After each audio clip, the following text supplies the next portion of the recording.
Let's talk about calling raises rather than re-raising. Too often I hear television commentators say things like, this is a raise or fold situation, when in fact this is the exact type of situation where a player should call. If you're one of the better players at the table, you want to make most of your decisions after the flop and not before it. It's a safer way to protect your stack, and you'll likely make better decisions after the flop than your opponent would.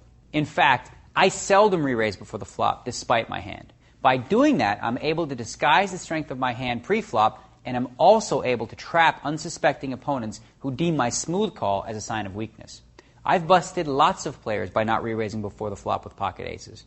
Of course, you run the risk of being outdrawn on the flop, but the rewards far outweigh the risk. For example, a player from early position raises and you think he may have ace-king, ace-queen, or a big pair like jacks, queens, kings, or even aces.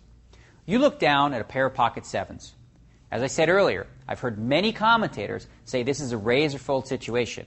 And while folding is sometimes correct, it's rarely ever correct to re-raise in this situation. For one, your opponent will only call you with a bigger pair or when he is in a coin flip situation with a hand like ace-king. As long as the stacks are deep enough, the best play here would be to call. That way, you could play the hand in position after the flop, and if you are lucky enough to flop a set, you just might be able to get all of your opponent's chips. If the flop comes ragged, 9-4 deuce or 8-4-3, your pair just might be the best hand also. You should be able to figure out when to continue after the flop based on your opponent's betting, but we'll get to that a little later. Now, if you re-raise with the sevens, you give your opponent a chance to shut you out of the pot.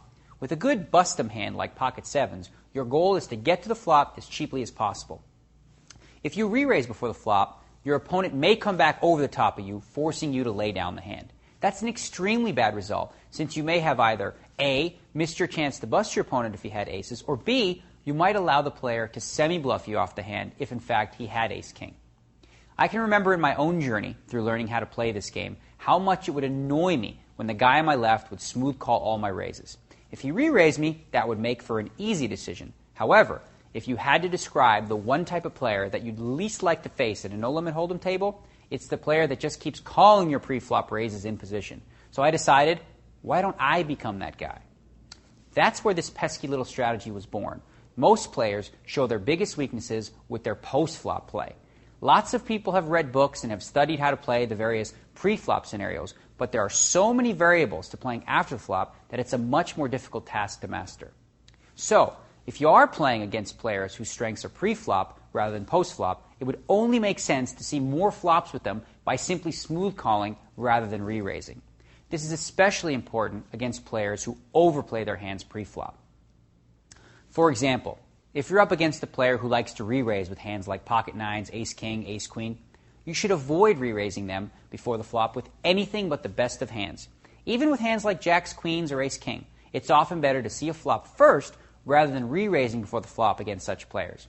You are a good player and you don't want to raise. They do.